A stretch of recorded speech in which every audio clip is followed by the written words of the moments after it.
The experience was I would say it was quite hard. It was quite traumatic, and it was a very emotional experience, I would say.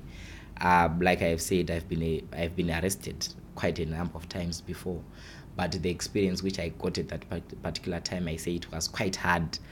I would say that to a certain extent I was affected emotionally, psychologically, and even spiritually.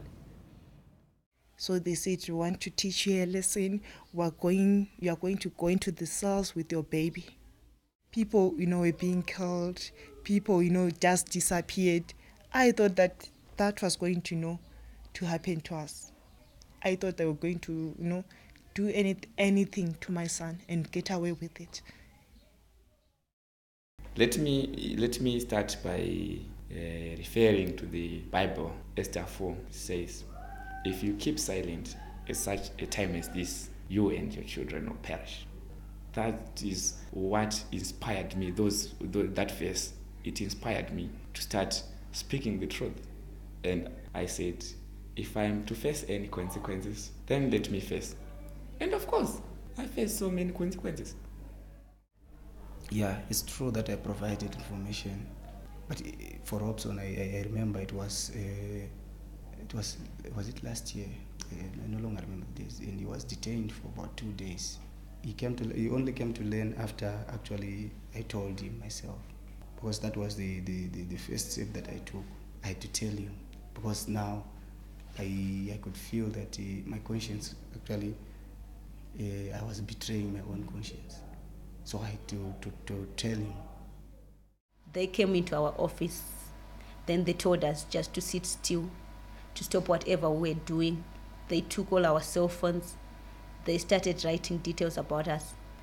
They took all the material in the office, newsletters, T-shirts, books, computers.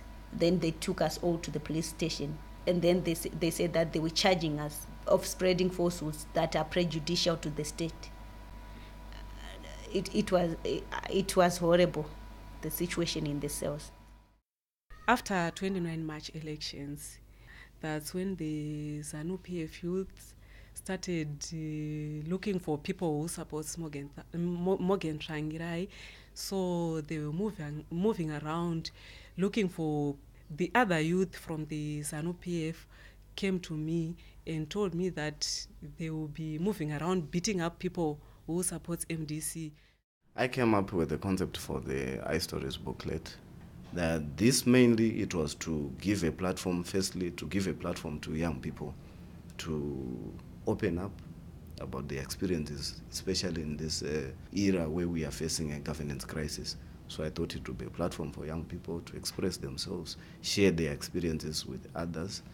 The idea of having, let's say, a victim or a perpetrator or somebody who has been going through a traumatic experience, if you give that person a chance to say it out, or it helps the person to heal.